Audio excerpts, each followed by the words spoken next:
Pendant des décennies, Michelle Obama a incarné un pilier inébranlable de force, de grâce et d'élégance absolue, traversant avec une résilience hors du commun le tourbillon incessant et ultra-médiatisé de sa vie en tant que première dame des États-Unis d'Amérique.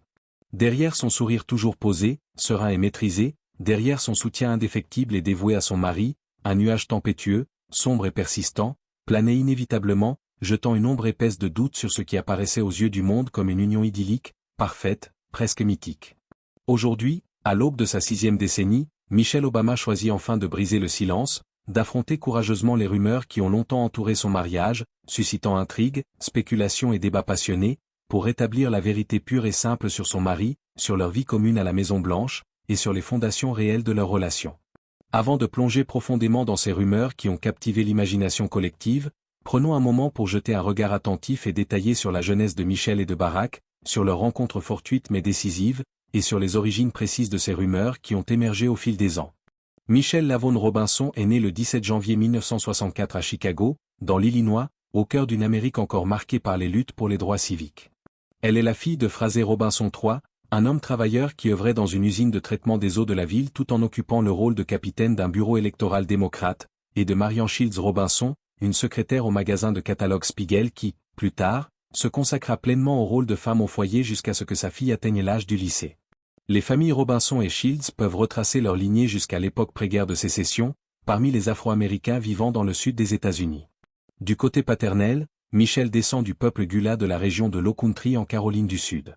Son arrière-arrière-grand-père paternel, Jim Robinson, naquit esclave en 1850 sur la plantation Friendfield près de Georgetown, en Caroline du Sud.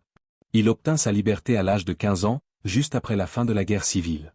Des membres de la famille paternelle d'Obama vivent encore dans la région de Georgetown. Son grand-père, Fraser Robinson Jr.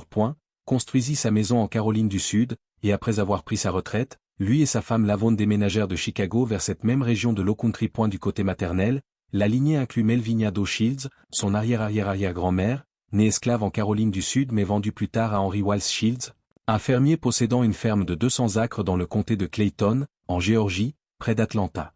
Le premier fils de Melvinia, Dolph T. Shields, naquit pendant l'ère de l'esclavage vers 1860 et était de descendance mixte. Des chercheurs, utilisant des analyses ADN et d'autres sources historiques, ont suggéré que le père probable de Dolph était Charles Marion Shields, un fils de 20 ans du propriétaire de Melvinia. Il existe des preuves indiquant que Melvinia et Charles ont peut-être maintenu une relation au fil du temps, car après l'émancipation, Melvinia eut 2 autres enfants métis et vivait à proximité de la famille Shields, adoptant finalement leur nom de famille avant de le modifier plus tard. Melvinia s'abstenait généralement de parler du père de Dolph avec les membres de la famille. Après la guerre civile, Dolph Shields et sa femme Alice déménagèrent à Birmingham, en Alabama. Ils étaient les arrière-arrière-grands-parents de Robinson, dont les grands-parents se sont finalement installés à Chicago.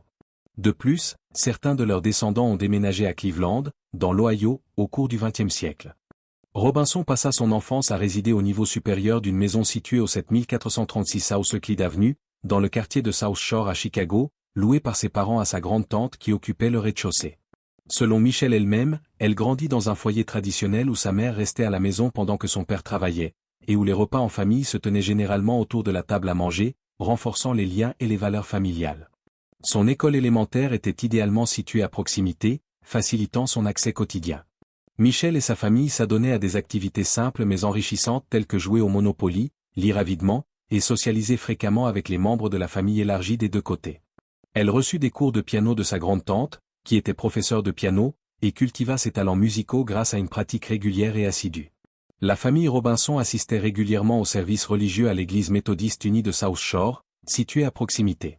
De plus, la famille partait parfois en vacances dans une modeste cabane située à White Cloud, dans le Michigan, offrant des moments de détente et de reconnexion avec la nature. Michelle et son frère Craig, son aîné de 21 mois, sautèrent notablement la 2e année scolaire, démontrant dès le plus jeune âge une intelligence vive et une capacité d'apprentissage accélérée. Le père de Michelle était atteint de sclérose en plaques, une maladie qui l'affecta profondément et qui, par conséquent, motiva Michelle à éviter les ennuis et à exceller académiquement, transformant la douleur familiale en fuel pour son ambition. En 6e année, Michelle rejoignit une classe pour surdoués à l'école élémentaire Bryn-Mawr, plus tard connue sous le nom de Boucher Academy. Elle fréquenta ensuite le lycée Whitney Young, le premier lycée à admission sélective de Chicago, établi en tant qu'institution à inscription sélective. Pendant son temps au lycée Whitney Young, elle fut camarade de classe avec Santita, la fille de Jesse Jackson. Le trajet entre la maison de sa famille dans le South Side et le Near West Side, où l'école était située, représentait 3 heures de trajet aller-retour, un sacrifice quotidien qui forgea son caractère. Michelle se souvenait d'avoir été anxieuse quant à la manière dont les autres la percevaient, mais elle choisit d'ignorer toute négativité et de l'utiliser comme motivation puissante. Elle évoqua des expériences de discrimination de genre en grandissant, notant des moments où les gens préféraient demander des nouvelles de son frère aîné plutôt que des siennes, soulignant les biais sociétaux qu'elle dut affronter dès l'enfance. Michelle maintint une place sur le tableau d'honneur pendant toute sa scolarité, s'inscrivit à des cours de niveau avancé, fut membre actif de la Société nationale d'honneur, et occupa le poste de trésorière du conseil étudiant. Elle termina son éducation secondaire en 1981 en tant que 2e élève de sa classe de finissant, une réussite éclatante qui posa les bases de son avenir brillant. Après l'obtention de son diplôme, la carrière de Michelle commença à prendre forme de manière impressionnante. Encouragée par son frère, elle décida de s'inscrire à l'université de Princeton en 1981, choisissant une spécialisation en sociologie et une mineure en études afro-américaines, aboutissant à un baccalauréat SR obtenu avec distinction en 1985. Ses réalisations académiques incluent la rédaction d'une thèse de 99 pages intitulée Princeton Educated Blacks and the Black Community, supervisée par Walter Wallace. Michelle se souvient que plusieurs de ses enseignants du lycée avaient tenté de la décourager d'y postuler, la mettant en garde contre le fait de viser trop haut, mais elle était déterminée à prouver ses capacités. Le fait d'avoir un frère qui avait été un étudiant brillant à Princeton, obtenant son diplôme en 1983, a peut-être aidé dans le processus d'admission, mais c'était sa propre force qui primait. À Princeton, Michelle se sentait submergée au cours de sa première année, ce qu'elle attribue au fait qu'aucun de ses parents n'avait terminé l'université et à son manque d'exposition à un environnement universitaire élitiste. La mère d'une colocataire blanche aurait tenté de faire réaffecter sa fille en raison de la race de Michelle, un incident qui marqua profondément sa conscience raciale. C'est à Princeton qu'elle commença à être plus consciente de son appartenance ethnique, malgré les efforts de ses pairs et de ses professeurs pour interagir avec elle, elle ressentait encore un sentiment de détachement sur le campus. De plus, il y avait des préoccupations liées à la classe socio-économique. Michelle se souvient de sa surprise en rencontrant des étudiants universitaires qui possédaient des BMW, un mode de vie auquel elle n'était pas habituée en grandissant dans un foyer modeste. Pendant son séjour à Princeton, elle s'impliqua activement dans le Third World Center, aujourd'hui connu sous le nom de Carl Affil Center, un groupe académique et culturel offrant un soutien aux étudiants issus de minorités. Elle était responsable de la gestion de leur centre de garde d'enfants, qui proposait également des séances de tutorat après l'école pour les enfants plus âgés. Michelle remit en question les méthodes d'enseignement traditionnelles utilisées pour l'apprentissage du français, plaidant pour une approche plus conversationnelle pour satisfaire les exigences de son diplôme.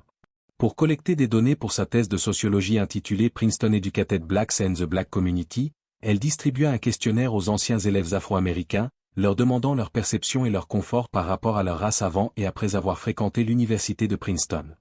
Malgré un faible taux de réponse ou moins de 90 anciens élèves ayant participé à l'enquête sur 400 destinataires, les conclusions de Michelle ne correspondaient pas à son hypothèse initiale, selon laquelle les diplômés noirs conserveraient des liens forts avec la communauté afro-américaine même après avoir fréquenté une université d'élite avec tous les avantages associés. Cela la poussa à une réflexion profonde sur l'identité, l'assimilation et les dynamiques raciales dans l'Amérique contemporaine. Michelle se consacra ensuite à poursuivre ses études et obtint avec succès son diplôme de Juris Doctor, JD, de la Harvard Law School en 1988. Selon le biographe Bon, elle montra une nouvelle confiance lorsqu'elle postula à Harvard, croyant fermement qu'elle méritait sa place dans le programme. À Harvard, elle fut mentorée par Charles Ogletree, qui nota qu'elle avait résolu le conflit interne qu'elle avait rencontré à Princeton, sans tenir aux attentes de ses parents ou maintenir son identité noire. À Harvard, elle réalisa qu'elle pouvait embrasser à la fois son intelligence et son identité noire.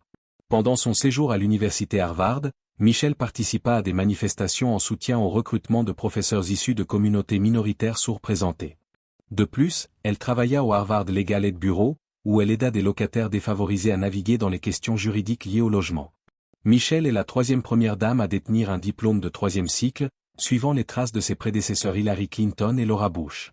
En réfléchissant à son parcours académique, elle exprima sa gratitude pour les opportunités inattendues que cela lui offrit, transformant des défis en tremplin vers l'excellence. Après avoir terminé ses études de droit, Michelle Obama commença sa carrière professionnelle en tant qu'associée au cabinet d'avocats Sidley et Austin à Chicago, où elle rencontra son futur époux, Barack. Pendant son mandat au cabinet, elle se spécialisa en droit du marketing et de la propriété intellectuelle.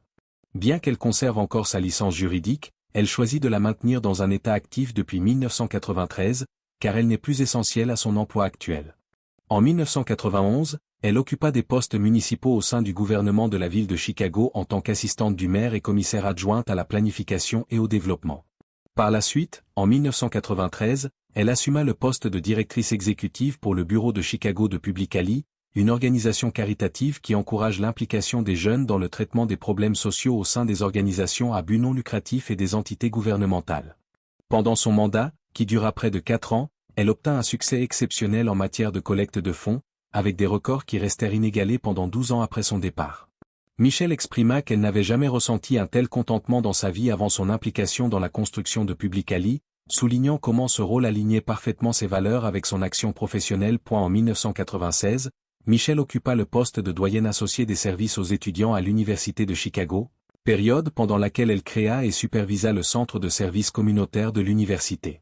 En 2002, elle prit un rôle à l'Université des hôpitaux de Chicago, où elle servit d'abord comme directrice exécutive des affaires communautaires. En mai 2005, elle fut promue au poste de vice-présidente des affaires communautaires et externes de l'institution. Pendant la campagne primaire de 2008, elle maintint son rôle à l'Université des hôpitaux de Chicago mais réduisit ses heures à temps partiel afin de consacrer plus de temps à ses filles et de soutenir la campagne politique de son mari. Par la suite, elle décida de faire une pause temporaire dans son emploi. D'après la déclaration de revenus du couple en 2006, ses gains furent déclarés à $273 600 grâce à son poste aux hôpitaux de l'Université de Chicago. Le revenu total des Obama cette année-là s'élevait à $991 296, incluant $51 200 supplémentaires obtenus grâce à son rôle au conseil d'administration de Treehouse Foods, ainsi que les revenus des œuvres littéraires de Barack sous forme d'investissement et de redevances. Michelle siégea en tant que membre rémunéré du conseil d'administration de Treehouse Foods Inc., un important fournisseur de produits pour Walmart. Après que son mari devint sénateur, elle conserva ce rôle jusqu'à ce qu'elle mette fin à sa participation peu de temps après que son mari annonça sa candidature à la présidence, lors d'une critique virulente des pratiques de travail de Walmart lors d'un forum de l'AFL-CIO à Trenton, dans le New Jersey, le 14 mai 2007. La position de Michelle contre la société devint claire. De plus, elle occupa un poste au conseil d'administration du Chicago Council on Global Affairs. En 2021, l'ex-première dame annonça sa transition progressive vers la retraite, malgré sa participation continue aux campagnes politiques. Elle exprima son intention de réduire sa charge de travail pour consacrer plus de temps à son époux, marquant une nouvelle phase de vie centrée sur la famille et le bien-être personnel. Avant d'aller plus loin dans l'histoire de Michelle, examinons de près la jeunesse de Barack Obama, un parcours tout aussi fascinant et complexe. Barack Obama est né le 4 août 1961 au Kapiolani Medical Center for Women and Children à Honolulu, Hawaï, faisant de lui le seul président né en dehors des 48 États contigus. Sa mère était une Américaine de 18 ans, Ann Denham, et son père un Kényan de 27 ans. Né à Wichita, Kansas, sa mère Ann Denham avait des ancêtres d'origine anglaise, galloise, allemande, suisse et irlandaise. Une recherche menée en 2007 révéla que son arrière-arrière-grand-père, Falmouth Kearney, avait émigré de Moneygall, Irlande, aux États-Unis en 1850. De plus, une étude réalisée par Ancestry.com en juillet 2012 suggéra une forte possibilité que Denham soit lié à John Ponch, un esclave africain vivant dans la colonie de Virginie au XVIIe siècle. Le père de Barack, Barack Obama Sr., appartenait à la tribu Luo au Kenya et était marié au moment de la naissance de son fils. Originaire de Nyaoma-Kojlo, son nom de famille Obama dérivait de son héritage Luo. Les parents de Barack se rencontrèrent en 1960 lors d'un cours de langue russe à l'université d'Hawaï à Manoa, où son père poursuivait ses études en tant qu'étudiant étranger bénéficiant d'une bourse. Le couple se maria à Wailuku, Hawaï, le 2 février 1961, quelques mois avant la naissance de Barack à la fin du mois d'août 1961. Peu de temps après sa naissance, Barack et sa mère déménagèrent à l'université de Washington à Seattle, où ils résidèrent pendant 1 an. Pendant cette période, le père de Barack termina son baccalauréat en économie à Hawaï, obtenant son diplôme en juin 1962. Par la suite, il partit à l'université Harvard avec une bourse pour poursuivre une maîtrise en économie. Les parents d'Obama se séparèrent en mars 1964. Obama Sr. retourna au Kenya en 1964, où il se remaria pour la 3e fois et obtint un poste d'analyste économique principal au ministère des Finances du gouvernement kényan. Il ne rendit visite à son fils à Hawaï qu'une seule fois, pendant Noël en 1971, avant de décéder tragiquement dans un accident de voiture en 1982, alors qu'Obama avait 21 ans. Réfléchissant à son enfance, Barack nota que le contraste saisissant entre l'apparence de son père et celle des gens autour de lui ne lui avait guère marqué l'esprit dans sa jeunesse. Il détailla les défis auxquels il fut confronté en tant que jeune adulte pour réconcilier les perceptions sociétales de son origine raciale mixte. En 1963, Denham rencontra Lolo Setoro à l'université d'Hawaï. Lolo était un étudiant indonésien en géographie au East West Center. Le couple se maria le 15 mars 1965. Après avoir obtenu 2 prolongations d'1 an de son visa J1, Lolo partit pour l'Indonésie en 1966. Son épouse et son beau-fils le rejoignirent 16 mois plus tard, en 1967. Initialement, la famille vivait dans le quartier de Mantandalam, dans le district de Tebet, dans le sud de Jakarta. À partir de 1970, ils déménagèrent dans un quartier plus aisé situé dans le district de Mantan, au centre de Jakarta. À l'âge de 6 ans, Barack Obama et sa mère déménagèrent en Indonésie pour rejoindre son beau-père. De 6 à 10 ans, il était inscrit dans des écoles sous le nom de Bari et fréquenta des établissements locaux en langue indonésienne. Sekolah Dasar catholique Santo Franciscu Azizi, École élémentaire catholique Saint-François d'Assise, pendant 2 ans, et Sekolah Dasar Negeri Mantan 01, École élémentaire publique Mantan 01, pendant 1 an et demi, accompagné de cours à domicile en anglais dispensés par l'école Calvaire fournie par sa mère. En raison de sa résidence à Jakarta pendant 4 ans, il acquit une certaine maîtrise de la langue indonésienne. Pendant son enfance en Indonésie, le beau-père d'Obama lui enseigna des leçons de résilience et lui donna une compréhension réaliste du fonctionnement du monde, des leçons qui influencèrent profondément sa vision de la vie. En 1971, Obama retourna à Honolulu et vécut avec ses grands-parents maternels, Madeleine et Stanley Denham. Il fréquenta l'école Punahou, une institution privée exclusive, de la 5e année jusqu'à sa remise de diplôme en 1979, grâce à une bourse qu'il reçut. Pendant ses années de lycée, Obama continua à utiliser le nom Bari jusqu'à son voyage au Kenya en 1980. Entre 1972 et 1975, Obama vécut à Hawaï avec sa mère Anne Denham et sa demi-sœur Maya Setoro, tandis que sa mère poursuivait un diplôme d'études supérieures en anthropologie à l'université d'Hawaï. En 1975, Obama décida de rester à Hawaï même après que sa mère et sa sœur soient retournées en Indonésie pour que sa mère puisse commencer son travail de terrain en anthropologie. Sa mère passa une grande partie des 2 décennies suivantes en Indonésie, finalisant son divorce avec Lolo Setoro en 1980 et obtenant finalement un doctorat en 1992. Tragiquement, elle décéda en 1995 à Hawaï après un traitement infructueux pour un cancer de l'ovaire et de l'utérus. Pendant son séjour à Honolulu, Obama exprima par écrit que l'opportunité offerte par Hawaï de s'engager avec diverses cultures dans une atmosphère harmonieuse avait considérablement façonné ses perspectives, servant de fondement au principe qu'il chérissait le plus, l'unité dans la diversité. Obama révéla également avoir consommé de l'alcool, de la marijuana et de la cocaïne pendant son adolescence comme moyen d'échapper aux interrogations sur son identité, un aveu franc qui humanisa son parcours. De plus, Obama était affilié à la Chum Gang, une référence familière à un groupe d'amis qui se réunissaient pour consommer de la marijuana, illustrant les luttes adolescentes d'un futur leader mondial. Michelle rencontra Barack Obama chez Sidley et Austin LLP, un cabinet d'avocats où ils étaient parmi les rares Afro-Américains présents, certaines sources suggérant qu'il n'y en avait que 2, bien que d'autres employés de la même ethnie travaillaient dans des départements séparés. Michelle fut chargée de guider Barack pendant son stage d'été. Leur première interaction eut lieu lors d'un déjeuner d'affaires, suivi de leur participation à un rassemblement d'une organisation communautaire où Barack fit une impression positive durable sur Michelle.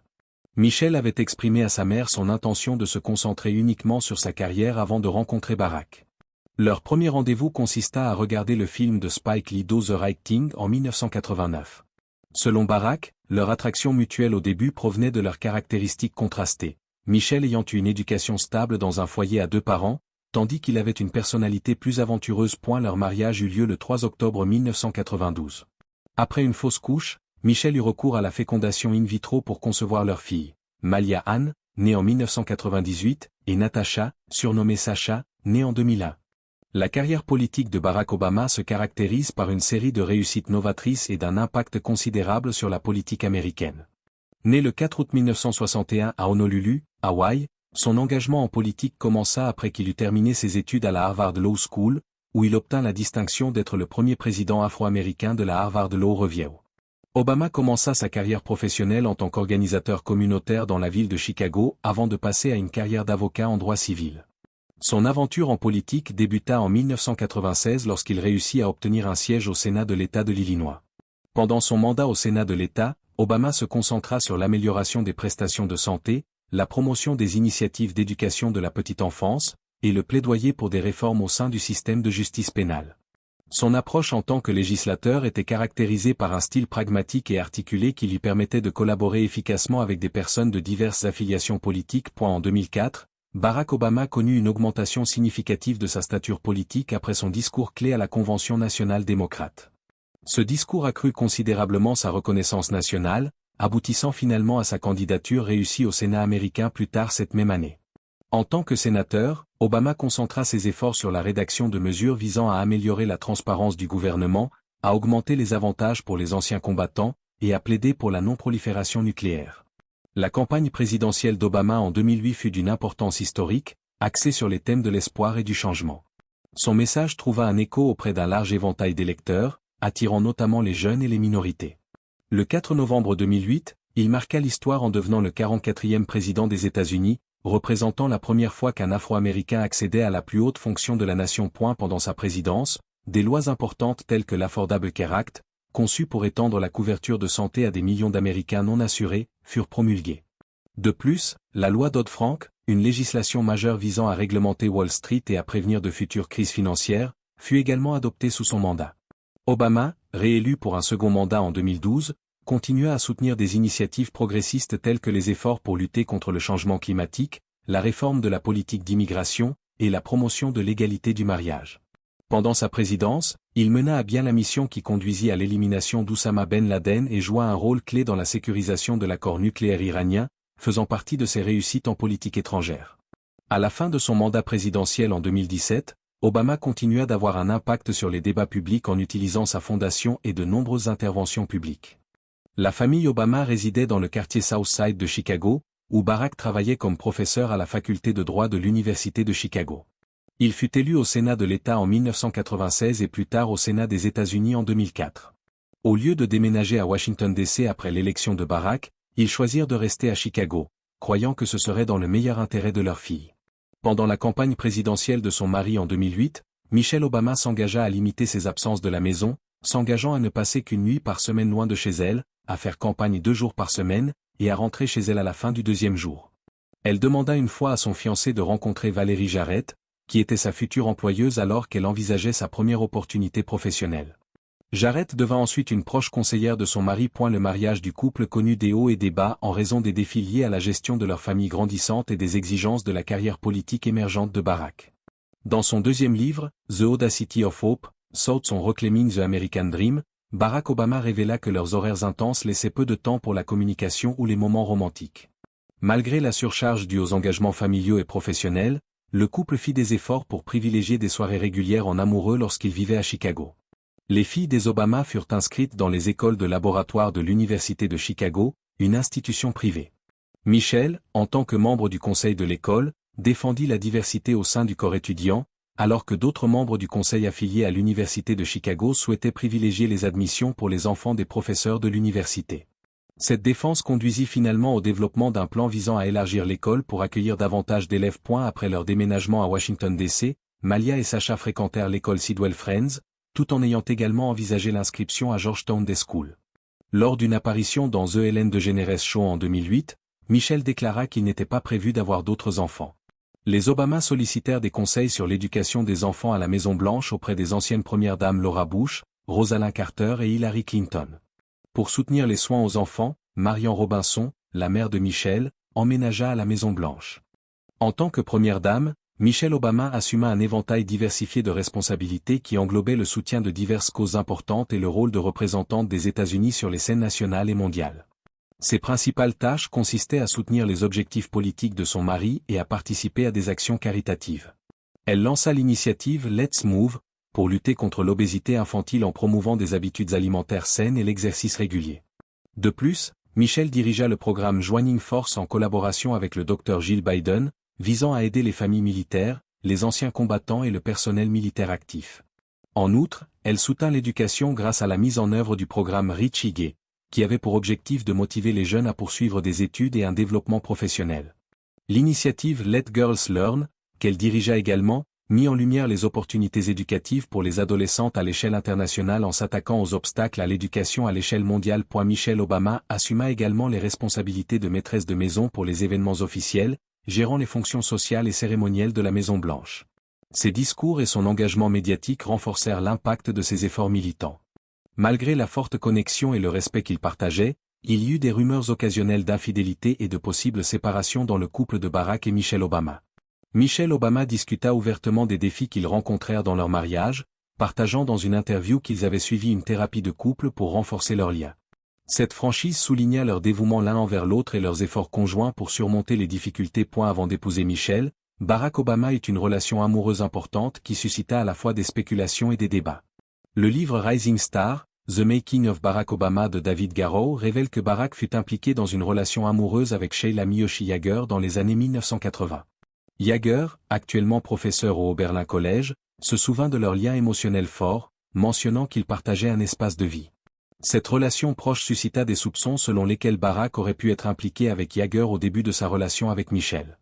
La relation de Barack avec Yager était significative au point qu'il lui demanda sa main à 2 reprises, mais elle refusa chaque fois en raison de sa jeunesse et des préoccupations de sa famille. Leur relation, qui se termina en 1987 alors que Barack se concentrait sur ses ambitions politiques et que Yager s'installait en Corée du Sud, constitua un chapitre important dans sa vie personnelle. Peu de temps après leur séparation, Barack rencontra Michelle Robinson, une rencontre qui aurait un impact profond sur sa vie.